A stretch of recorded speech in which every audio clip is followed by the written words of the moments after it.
Saudara-saudara, saya ingin pergi mula-mula ke satu tempat di mana perpuluhan itu pertama kali terjadi dan disebutkan di dalam Alkitab, saudara. Ayatnya adalah Kejadian 14 ayat 18 sampai 20. Inilah kisah Abraham pertama kali dituliskan oleh Alkitab. Dia yang memberi perpuluhan. Saya bacakan ayat 18 sampai dengan 20, berbunyi demikian. Melkisedek Raja Salem membawa roti dan anggur. Ia seorang imam Allah yang maha tinggi. Lalu ia memberkati Abraham, katanya, diberkatilah kiranya Abraham oleh Allah yang maha tinggi, pencipta langit dan bumi. Dan terpujilah Allah yang maha tinggi, yang telah menyerahkan musuhmu ke tanganmu. Lalu Abraham memberikan kepadanya 1/10 dari semuanya. Saudara, ceritanya begini. Abraham baru saja menang perang melawan Raja Kedorlaomer dan para sekutunya yang menyerang Sodom dan Gomora. Lalu menawan keponakan Abraham yang bernama Lot. Sebagai paman dia ingin membela, sebagai paman dia ingin membebaskan keponakannya Lot. Tetapi kekuatannya tidak seberapa. Tetapi dengan bersandar kepada Tuhan, Abraham diberi keberanian untuk menyerang para penawan Lot dan orang-orang lain. Akhirnya dengan kuasa Tuhan, Abraham mengalami kemenangan. Nah, saat itu kalau seorang menang perang, dia boleh merampas. Ini yang disebut pampasan perang. Harta daripada lawannya yang ditaklukkan. Abraham membawa pampasan perang yang banyak sekali. Nah, di tengah jalan ketika dia pulang, dia bertemu dengan wakil Allah yang disebut Melkisedek, imam besar yang maha tinggi. Melkisedek memberkati Abraham karena Abraham itu diberkati oleh Tuhan dalam kemenangannya waktu peperangan. Nah, saudara, sebagai orang yang ingin bersyukur kepada Tuhan, Abraham lalu memberi 1/10 harta rampasannya kepada imam Melkisedek. Inilah pertama kali terjadi perpuluhan itu dicatat oleh Alkitab. Perhatikan, saudara. Allah memberi kemenangan kepada Abraham pada waktu perang.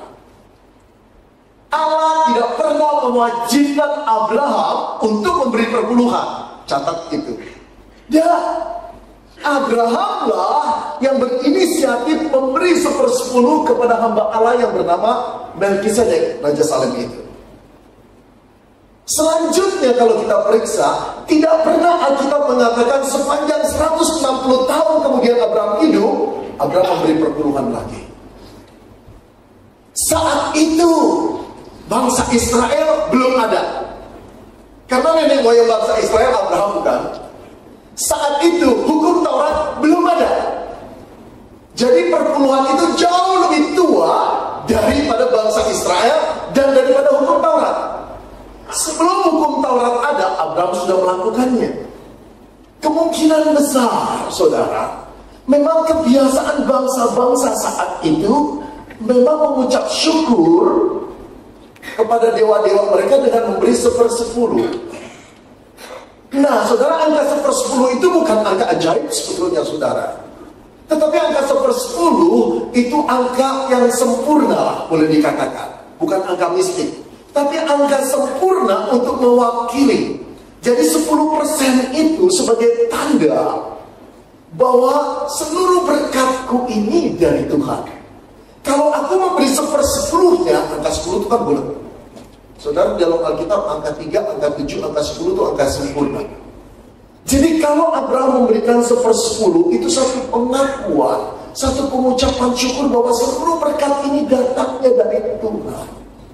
Angka 1/10 itu cuma simbolnya. Jadi saudara lihat, pertama kali terjadi perpuluhan bukan Allah mengharuskan. Dengan spontan Abraham mengucap syukur. Yang kedua, saudara, terjadi pada Kejadian 28 ayat 20 sampai 22. Mimpi Yakub di Betel. Ceritanya begini. Yakub anak Ishak. Ishak punya 2 orang anak, Yakub dan Esau, saudara kembarnya. Yakub agak licik orangnya. Satu kali dia menipu kakaknya habis-habisan. Marah kakaknya lalu mau membunuh Yakub. Di dalam ketakutannya Yakub lari dari rumahnya, pergi merantau untuk bertemu dengan pamannya Laban. Di tengah perjalanan anak yang licik dan manja ini, kesepian dan ketakutan, dia harus tidur di padang gurun yang bernama Betel. Di sana pada waktu dia tidur malam itu, dia bermimpi ada tangga yang turun dari surga, dari langit itu ke Betel di sebelah dia. Dan malaikat turun naik. Pada waktu dia melihat malaikat turun naik, Allah berfirman kepada dia. Begini, saya bacakan ayatnya saudara ya. Kejadian 28 ayat 20, 21 dan 22. Lalu bernasarlah Yakub, jika Allah akan menyertai dan melindungi aku di jalan yang kutempuh ini, memberikan kepadaku roti untuk dimakan dan pakaian untuk dipakai, sehingga aku selamat kembali ke rumah ayahku, maka Tuhan akan menjadi Allahku. Dan batu yang kudirikan sebagai tubuh ini akan menjadi rumah Allah. Dari segala sesuatu yang engkau berikan kepadaku, akan selalu kupersembahkan 1/10 kepadamu. Di dalam mimpinya Allah berjanji, Yakub, kemanapun kau ada, aku akan menyertai engkau. Ketika bangun, dia berkata, oke Tuhan, kalau engkau menyertai aku, kalau aku sampai kembali lagi ke rumah ayahku, aku akan memberikan 1/10 dari apa yang kau berikan. Saudara perhatikan, dalam mimpi Yakub, Allah nggak pernah mewajibkan Yakub untuk memberi perpuluhan. Yakub sendiri yang berjanji kepada Tuhan. Tapi lihat janji Yakub. Apa respon Yakub sampai dia membuat janji dengan 5 persyaratan?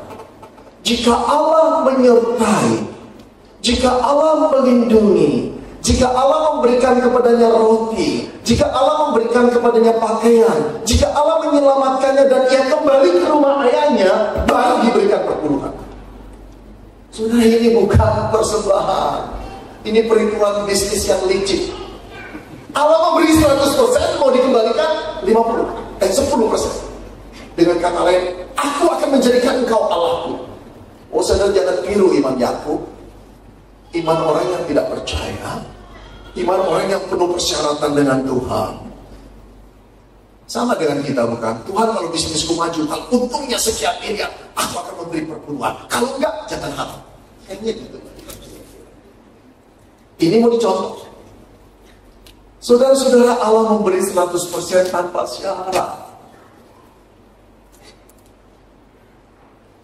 Ayub mengajukan begitu banyak persyaratan dan cuma mau membayar 10%. Reklamasi Ahok minta 15%. Saudara, mari kita pergi lagi. Muncul yang ketiga di zaman Musa perpuluhan itu. Bilangan 18 ayat 21. Perhatikan saudara, orang-orang Israel sekarang diwajibkan oleh Tuhan membayar perpuluhan kepada suku Lewi. Allah memberi firman kepada Musa, Musa meneruskan pada bangsa Israel, demikian bunyinya, ayat 21. Mengenai Bani Lewi, kan ada 12 suku Bani Lewi yang tidak mendapat tanah pusaka, yang 11 dapat.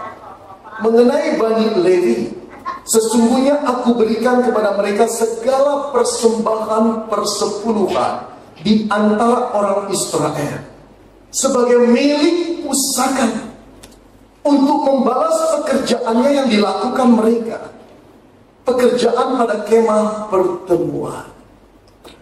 Saudara, ketika bangsa Israel masuk ke tanah Kanaan, menaklukkan penduduk-penduduk di sana, lalu tanah itu dibagi oleh Tuhan ke 11 suku.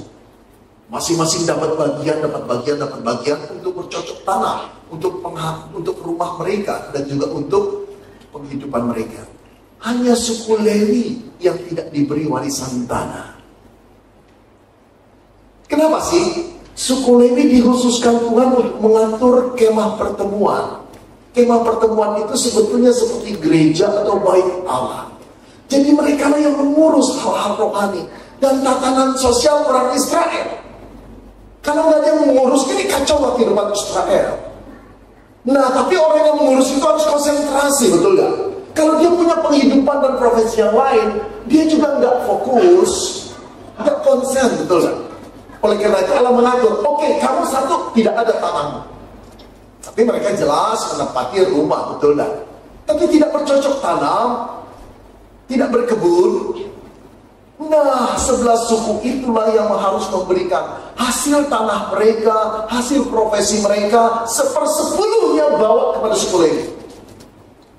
Tuhan mengatur ini dengan bagusnya, saudara. Indah sekali. Jadi suku Lewi sebagai imam dan sebagai pengatur kehidupan sosial orang Israel bisa dengan tenang. Dan diwajibkan juga suku Lewi yang mendapat perpuluhan harus memberi perpuluhan mereka pula. Perhatikan ini, saudara.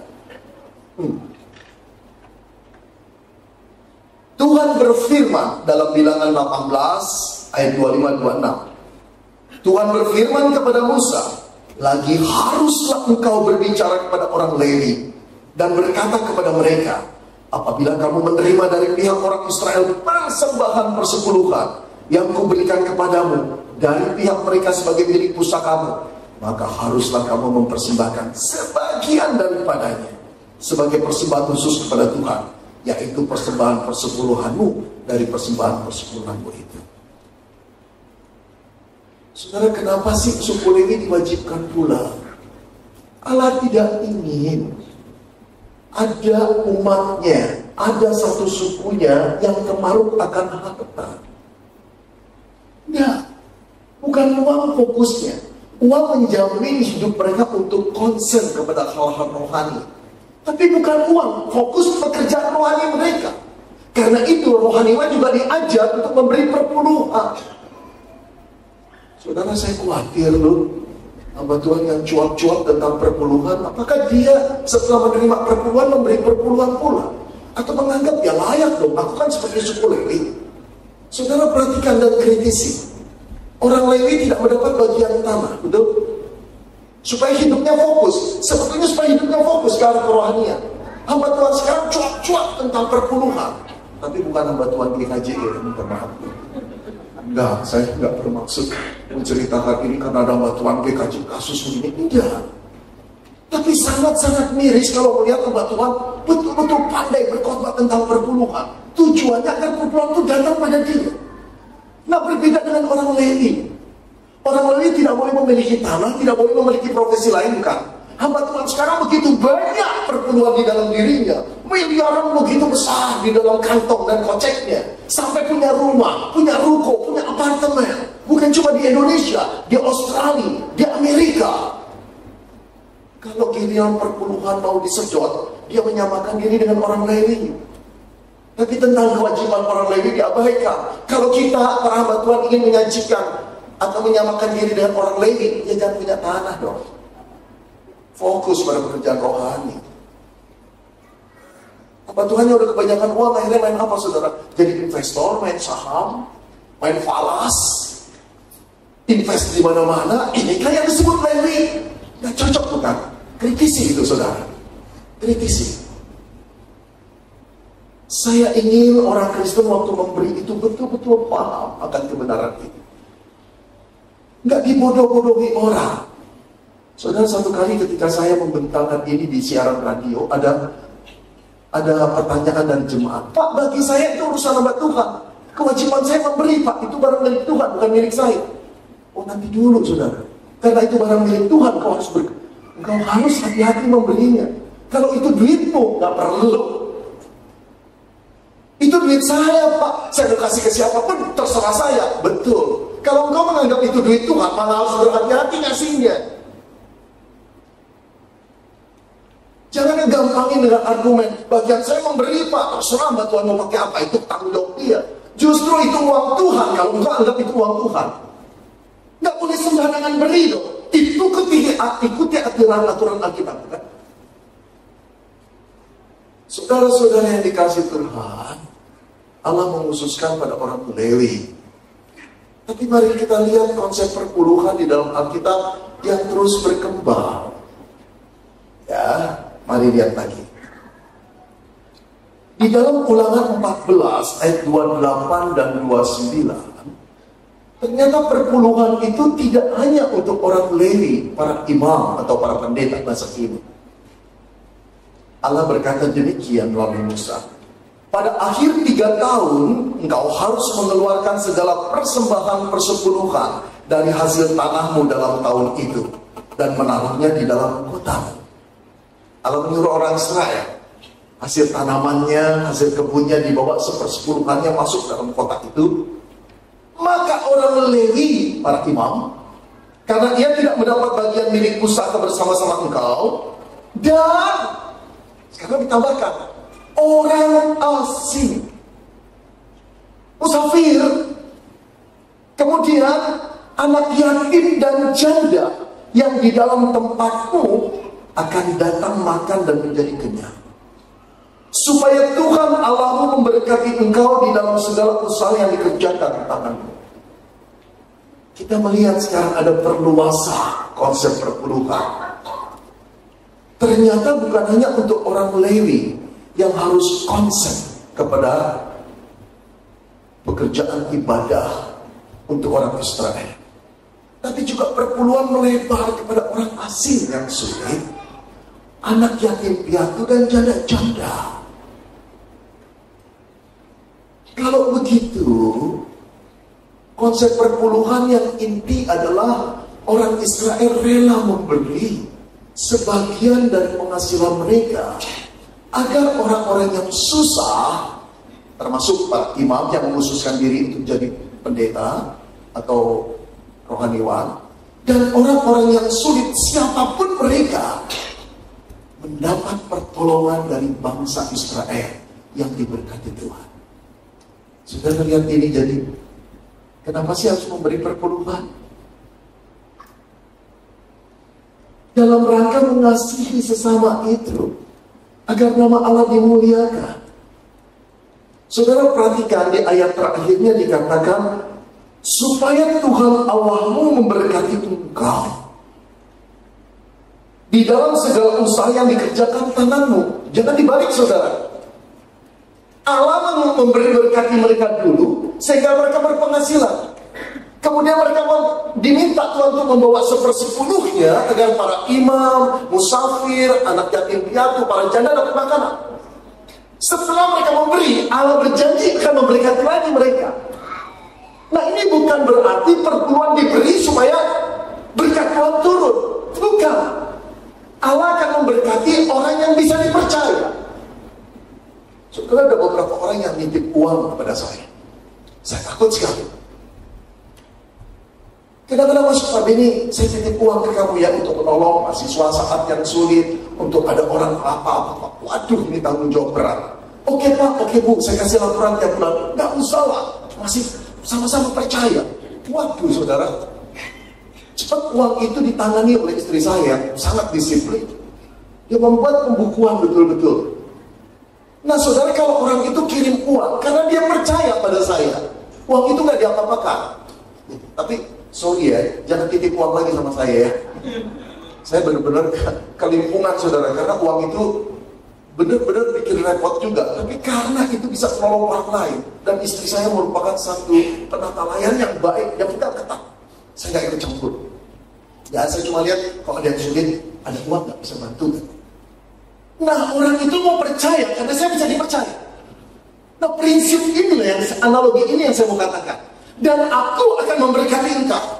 Memberkati apa? Orang yang membawa perpuluhan bukan untuk memperkaya dia, untuk dia bisa menjadi saluran lagi karena dia bisa dipercaya. Jangan dibalik saudara. Allah tidak pernah berjanji, berikan perpuluhanmu, aku akan meluberkan rezeki padamu. Kalau Allah meluberkan rezeki karena kita bisa dipercaya, itu intinya. Nah, jadi saudara, dampak hidup yang menjadi berkat itulah yang Allah tekankan di sini. Oh, bangsa Israel yang sudah diberkati Allah Jadilah berkat bagi banyak orang, bagi bangsa-bangsa lain. Dengan demikian bangsa Israel menjadi bangsa yang bukan mata duita. Saya khawatir sekali saudara, kalau perpuluhan itu dipakai mancing Tuhan atau motif yang tidak benar supaya kita diberkati. Kalaupun rezeki kita tambah besar karena engkau dan saya dipercaya untuk menjadi channel of blessing. Betul. Nah saudara, masuklah kita pada ayat yang saudara nanti-nanti. Ini lupa yang sering dikatakan oleh para hamba Tuhan. Perpuluhan di zaman Maleakhi. Maleakhi 3 ayat 10 mengatakan begini. Ini perintah Tuhan. Bawalah seluruh persembahan persepuluhanmu itu ke dalam rumah perbendaharaan, supaya ada persediaan makanan di rumahku. Dan ujilah aku, firman Tuhan semesta alam, apakah aku tidak membukakan bagimu tingkap-tingkap langit dan mencurahkan berkat sampai berkelimpahan. Memberikan ayat ini tegas Tuhan mengatakan, perpuluhanmu aku buka tingkap langit. Saudara, mari kita lihat kisah yang melatar belakanginya. Bangsa Israel saat itu tidak lagi menjalankan perpuluhan. Hidup mereka keparuh harta. Yang dipikir kesulitan dirinya, bisnisnya, kehidupannya, tabungnya semakin banyak, depositonya semakin banyak. Mereka tidak lagi mau memberi kepada orang Lewi. Susahlah orang Lewi, karena 11 suku tidak mau memberi perpuluhan.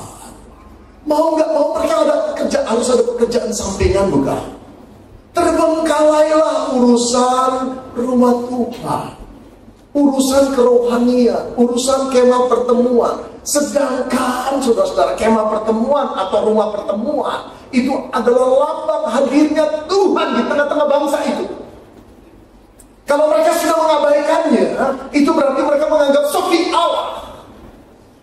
Marahlah Tuhan. Ini bangsa saat itu di zaman Maleakhi, bangsa yang spiritualnya sedang berada pada titik nadir. Bukan pada bangsa yang sedang patuh, taat, sedang beriman. Tidak. Begitu jengkelnya Tuhan berkata, oke, bangsa Israel, bawa perpuluhanmu.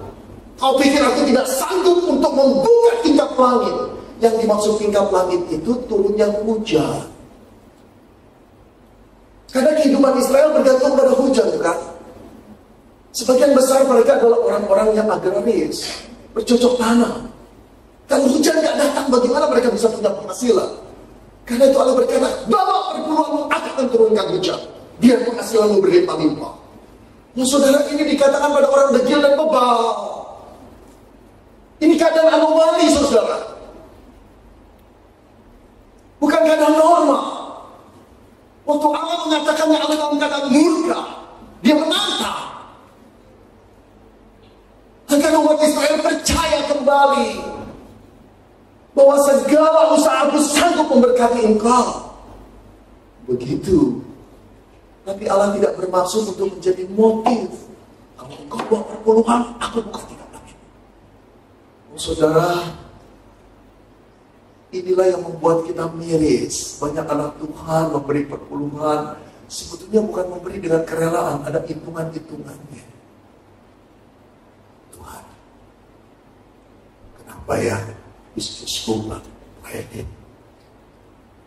Lalu dia dengar suara dari surga. Dia dengar, dia rasa, anakku,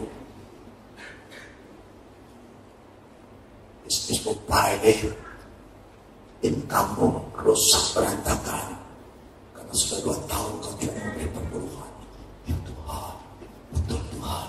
Aduh Tuhan, terima kasih untuk teguran bahwa perpuluhanmu aku buka tingkap langit itu berlimpah. Oke Tuhan, besok hari itu aku bawa. Dia bawa perpuluhannya, tapi sebelum bawa dia doa sama Tuhan. Ingat Tuhan janjimu ya. Ingat Tuhan, kau berjanji akan melimpahkan 20 kali lipat, 60 kali lipat, 100 kali lipat. Aku pilih yang 100 kali lipat. Lalu dibawalah perpuluhannya. Ketika mau kolekte dimasukkan, dia sempat melirik Tuhan. Tuhan, ini janjimu. Keep your promise. Oke. 100 kali lipat. Oke. Jangan. Tuhan jangan bercanda. Ya. 100 kali lipat. Itu maksudnya. Itu bukan pemberian, itu dagang. Itu bisnis, saudara. Apakah Tuhan serendah itu? Apakah Tuhan bisa dibohongi dengan motif seperti itu? Sayang sekali ayat ini sering dipakai untuk mancing orang memberi perpuluhan dengan imbalan, Tuhan membuka tingkap langit, Tuhan membuka tingkap langit. Ini dia katakan pada orang dekil yang gak beriman kepada Tuhan, yang memberontak kepada Tuhan dalam titik nadir iman yang paling rendah. Anomali, saudara ini. Allah gak pernah mengatakan pada anak-anak yang selalu bersyukur, pada anak-anak yang hidupnya dekat pada Tuhan, gak perlu. Mau saudara-saudara coba pikirkan, kalau ayat ini dipakai oleh seorang pendeta untuk mancing jemaatnya. Satu penipuan boleh saya katakan, satu penipuan. Orang yang belajar Alkitab dengan benar, melayani dengan motif yang benar, nggak akan tega, nggak akan bisa mengatakan ini untuk cari keuntungan diri sendiri. Saya hamba Tuhan, saudara. Tapi apakah ayat ini bisa saya putar kemanapun agar orang memberi perpuluhan kepada saya? Celakalah saya. Gaji yang Tuhan berikan sudah cukup kok. Saudara perhatikan, mari kita kritisi. Seandainya ada satu gereja 1000 jemaatnya, seandainya, oke? Satu gereja 1000 jemaatnya. Rata-rata setiap jemaat kita katakan aja ya, asumsi gaji mereka atau income mereka 5 juta. Tentu saja ada yang UMR, ada yang di bawah UMR. Tapi tentu saja ada yang jauh ratusan kali melampaui 5 juta, bukan? Oke, tarik average income 5 juta. Jadi kalau setiap orang taat memberi perpuluhan, orang itu harus beri berapa? 500.000. Saya yakin saudara pintar ngitungnya. 1000 orang, tiap orang beri 500. Berapa perpuluhan yang akan terkumpul setiap bulan? 500 juta. Ketika setiap jemaat rata-ratanya 5 juta, pendeta itu dapat berapa? Saudara bisa hitung, bukan? Karena itu ayat ini disuap terus demi kepentingannya. Saya bukan jelek-jelekin hamba Tuhan, saya sedang mengatakan kebenaran dan fakta yang real yang harus kita cerdas, saudara. 500 juta. Apa akibatnya jika seorang hamba Tuhan tiap bulan menerima 500 juta? Tiap bulan hanya dari perpuluhan, belum dari belas kasihan orang yang lain, belum simpati, belum pendapatan yang lain-lain. Katakan minimum 500 juta, setengah miliar dia tiap hari, tiap bulan dia dapat. Akhirnya apa? Seluruh perhatian fokusnya hanya pada uang. Setelah hamba Tuhan jatuh pada uang, jatuhlah dia dalam dosa-dosa yang lain. Uang adalah sumber kejahatan, bukan? Kalau kita sebagai hamba Tuhan tidak bisa berhenti terhadap uang, seluruh dosa yang lain akan terbuka jatuh. Masuk di sana. Saudara, saya telah melihat begitu banyak hamba Tuhan yang kaya yang menerima perpuluhan, begitu banyaknya. Yang rusak bukan cuma dirinya, keluarga, anak-anak, dan cucunya. Kalau saudara mengasihi hamba Tuhan, jangan beri perpuluhan kepada dia. Bawa kemana dong, Pak? Bawalah ke sebuah gereja yang diatur oleh majelis. Saudara, ini pemberian yang bertanggung jawab. Saudara perhatikan, pada waktu perpuluhan diperintahkan kepada orang Israel untuk memberi makan orang Lewi, anak yatim piatu, musafir dan janda, disuruh bawa ke kota. Pasti ada panitianya, bukan? Nggak mungkin perpuluhan ditaruh begitu saja. Ada panitia yang mendaftarkannya, ada panitia yang mendistribusikannya. Kalau boleh saya katakan, saudara, sekarang yang mengatur itu dalam gereja adalah majelis, bukan? Bawalah perpuluhan kepada gereja yang diatur keuangannya oleh kemajelisan. Jangan memberikan perpuluhan kepada gereja yang diatur oleh hamba Tuhan individu. Saudara, bukan saya gini loh. Engkau dan saya kalau memberi pada individu, engkau sedang merusak hamba Tuhan itu. Tiba waktunya pasti jatuh. Terlalu banyak uang. Saudara bisa setuju, bisa tidak. Ya. Tapi ini yang saya mau katakan berdasarkan pemahaman saya dan aplikasi ini.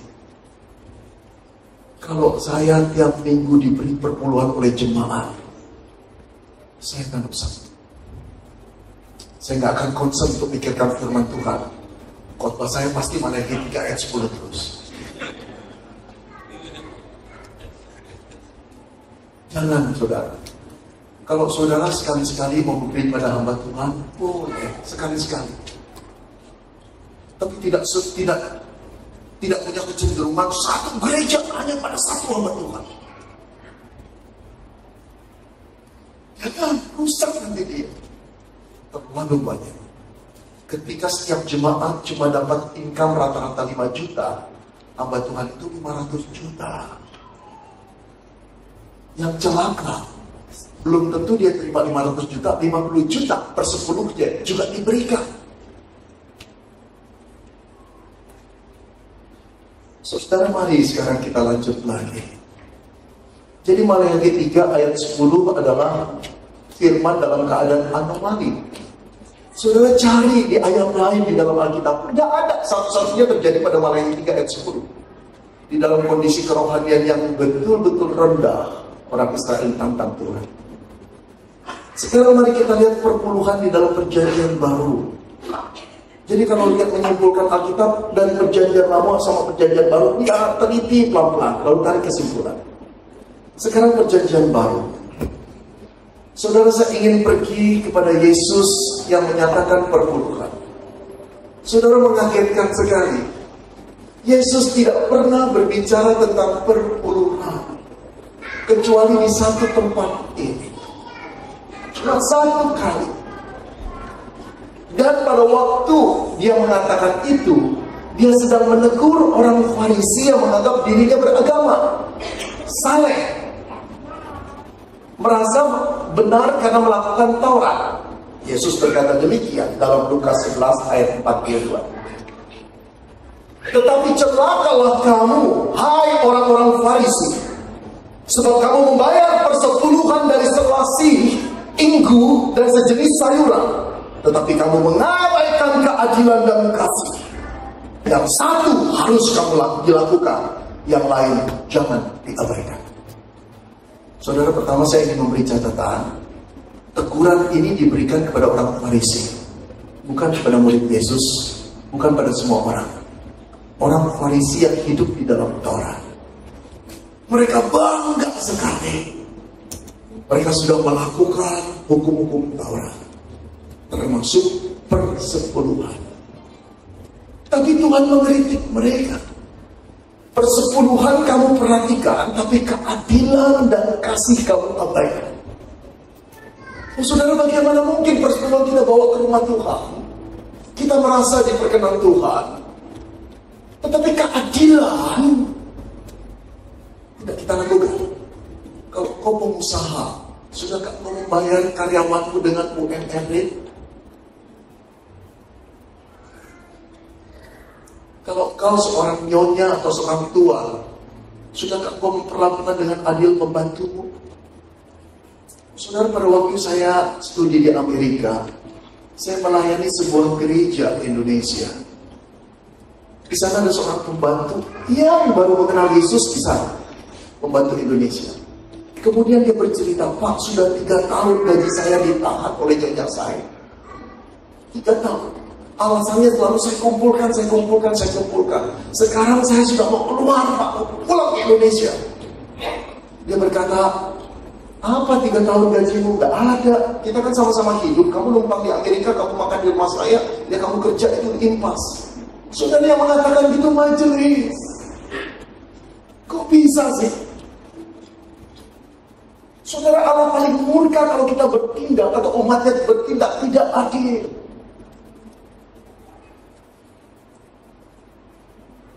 Yang Allah minta bukan cuma perpuluhan di bawah, adilnya engkau, kepada orang-orang yang bekerja kepadamu, kepada kakakmu, kepada saudaramu, dan pembagian warisan. Adil gak? Itu dulu. Ada gak kasih? Saudara-saudara, saya 5 tahun melayani sebuah gereja ya.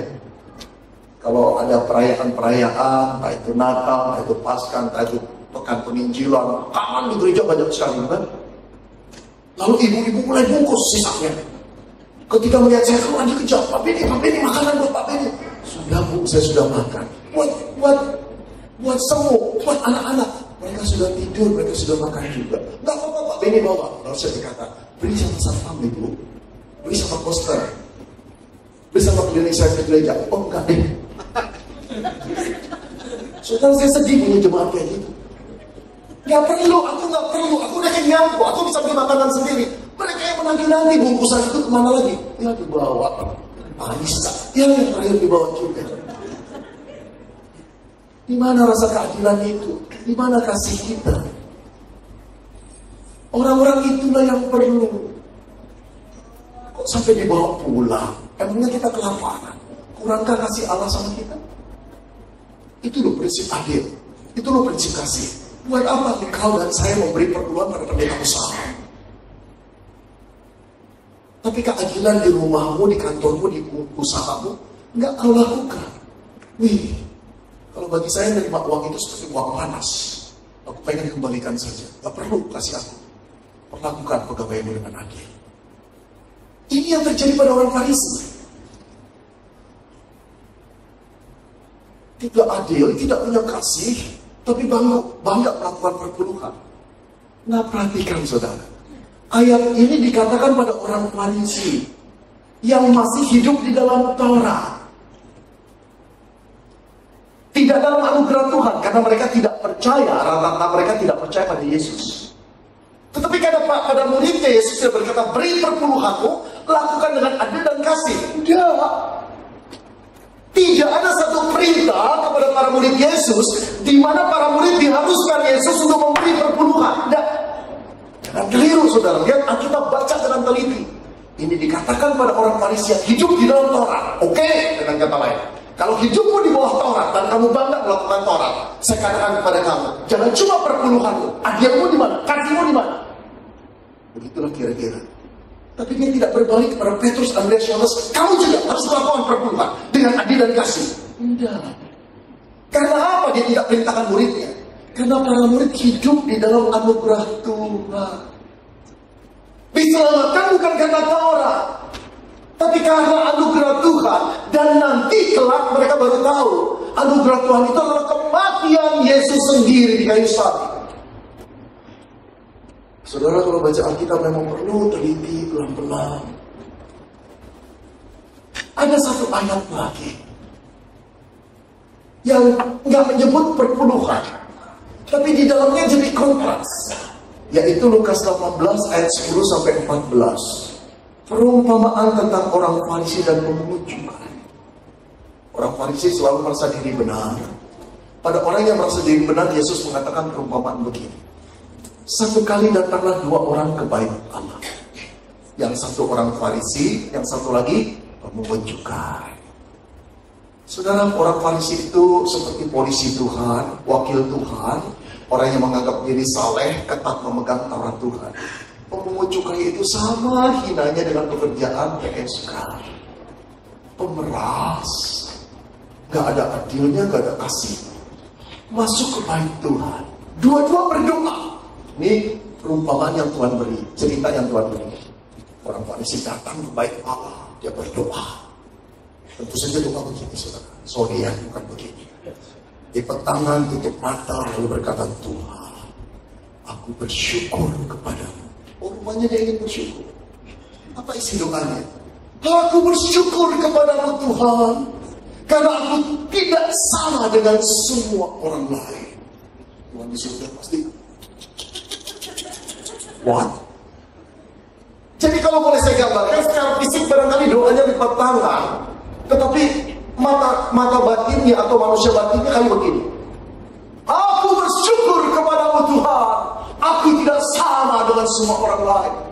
Aku bukan pembunuh, aku bukan orang lain, aku bukan penjina, Dan aku bukan seperti dia Tuhan pemungut cukai.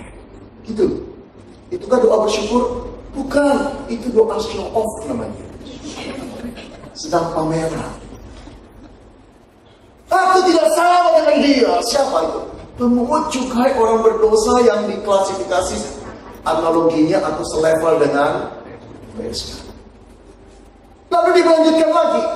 Aku memberikan perpuluhan kepadamu Tuhan. Aku berpuasa sekali 2 minggu. Aku bersyukur Tuhan. Kemudian Yesus melanjutkan ceritanya. Pemungut cukai itu berdiri jauh-jauh dari tabir bait Allah itu. Mau masuk rasanya gentar. Ngelihat bait Allah. Di awalnya saja sudah rasa kesucian, kekudusan Allah. Dia nggak bisa apapun karena dia tahu tidak layak. Kalau pemungut cukai cuma berdoa 1 kali.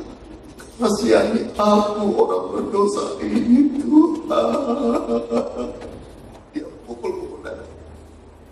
Lalu Yesus berkata, tahukah engkau siapa yang pulang dibenarkan? Orang ini. Bukan si pemberi perpuluhan. Saudara lihat, cerita Yesus.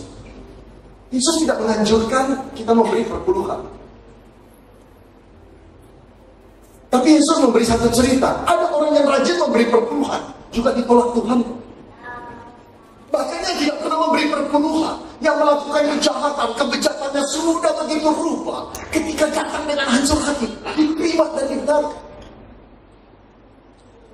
Jangan bangga dengan persepuluhanmu. Jangan merasa sudah capai level luar biasa. Jangan menghina orang yang tidak memberi perpuluhan.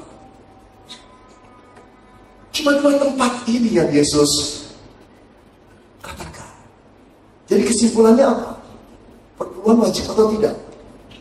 Gak wajib, Pak. Syukur pada Tuhan. Bebas Pak aku. Oh gitukah sih kamu? Mari kita lihat lagi. Sudah hampir berakhir perjalanan penyelidikan kita.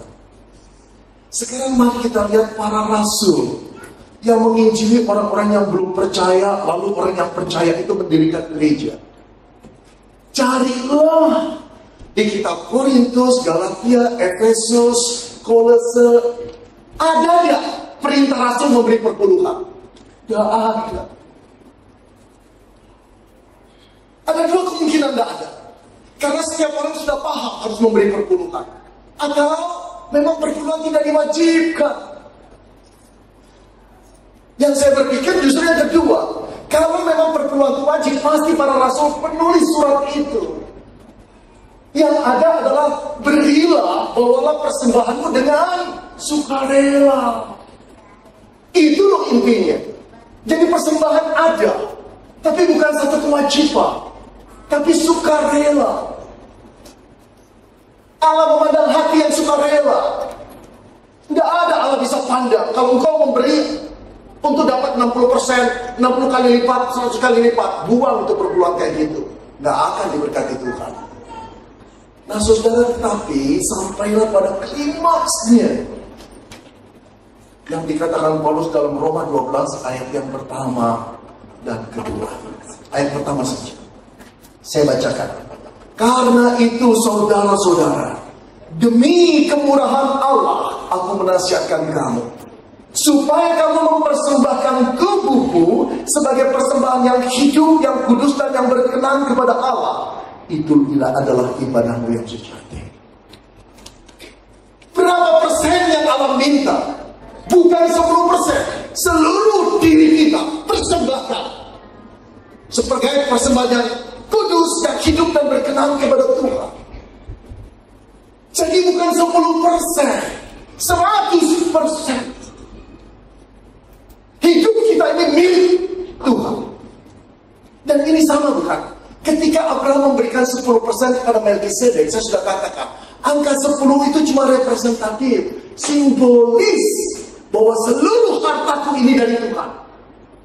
Dilakukan dengan simbolis pemberian 10%. Sekarang Paulus menegakkan, persembahkanlah dirimu sebagai persembahan yang hidup, yang kudus dan berkenan kepada Tuhan. Berapa persen? 100%. Jangan hitung-hitung perpuluhan begini. Ketika kita melihat ada orang susah, hamba Tuhan kena malapetaka, lalu kita berkata, aduh saya, perpuluhan saya udah habis bulan ini. Kalau belum saya kasih dia. Artinya apa? Engkau mau memberi sebatas perpuluhan bukan? Di luar perpuluhan kau keberatan. Karena kau merasa perpuluhan itu bukan milikku, milik Tuhan. Kalau aku pegang curi loh. Enggak, 100% milik Tuhan. Kita boleh memakai secukupnya. Karena itu doa Bapa kami apa? Berikanlah kami makan secukupnya. Cukup itu memang relatif. Tapi terbatas bukan? Bukan berarti untuk kita semua. Kalau engkau dan saya hitung-hitung perpuluhan cuma 10%, sedihlah itu. Orang yang tahu akan kasih Yesus bukan cuma mau keluar 110%. Kalau ada orang yang sulit, anak yatim piatu, anak janda yang perlu disekolahkan, yang perlu dibantu, ada orang sakit, ada bantuan kena malapetaka, dia akan mengeluarkan dengan rela. Saudara, gaji saya nggak besar, tapi saya punya kesamaan dengan istri. Tabungan kami selalu terbuka untuk nolong orang. Kadang-kadang sudah begitu minimnya, saya tanya, cukup gak untuk bantu itu? Hitung-hitung kayaknya cukup ya. Ayo keluarkan, transfer. Gak apa-apa juga, saudara, gak besar jumlahnya, tapi bagi kami ya, oke-oke aja lah. Masih bisa hidup sampai akhir bulan. Jadi perhatikan, seluruhnya ini milik Tuhan. Jangan hitung pada Tuhan cuma 10%-nya. Engkau jadi Yakub, bukan? Saudara, perhatikan perintah yang firman Tuhan yang Paulus ajarkan. Karena itu saudara-saudara, demi kemurahan Allah, aku menasihatkan kamu, persembahkanlah hidupmu. Demi kemurahan Allah, apa kemurahan Allah itu? Demi kemurahan Allah, saudara-saudara, aku menasihatkan kamu, persembahkanlah tubuh. Kemurahan Allah itu apa? Kemurahan Allah adalah mengacu kepada salib Kristus. Saliblah yang membelah kehidupan orang-orang di kota Roma itu menjadi dua bagian. Kehidupan lama dan kehidupan baru. Saliblah yang membuatnya menjadi ciptaan baru. Saliblah yang membuatnya mendapat anugerah Allah sepenuhnya. Di manakah Yesus? Pada saat salib itu terjadi, digantung di sana untukmu dan untukku. Hari ini kita peringatkan lagi, pada waktu engkau mau makan roti dan anggur, itu simbolik daripada tubuh yang hancur berantakan demi engkau dan saya, dan darah yang tertetes demi engkau dan saya. Masihkah kita ngitung-hitungan terhadap Tuhan? Jadi apakah perpuluhan itu wajib atau tidak? Jawabnya tidak wajib. Harus atau tidak? Harus. Aduh, pusing banget. Perpuluhan tidak wajib. Karena kewajiban itu membuat konsekuensi, bukan? Kalau tidak dilakukan dosa. Tapi perpuluhan itu walaupun tidak wajib, tapi harus dilakukan. Kenapa harus? Karena kita adalah orang-orang yang telah ditebus oleh darah Yesus. Kita harus bersyukur.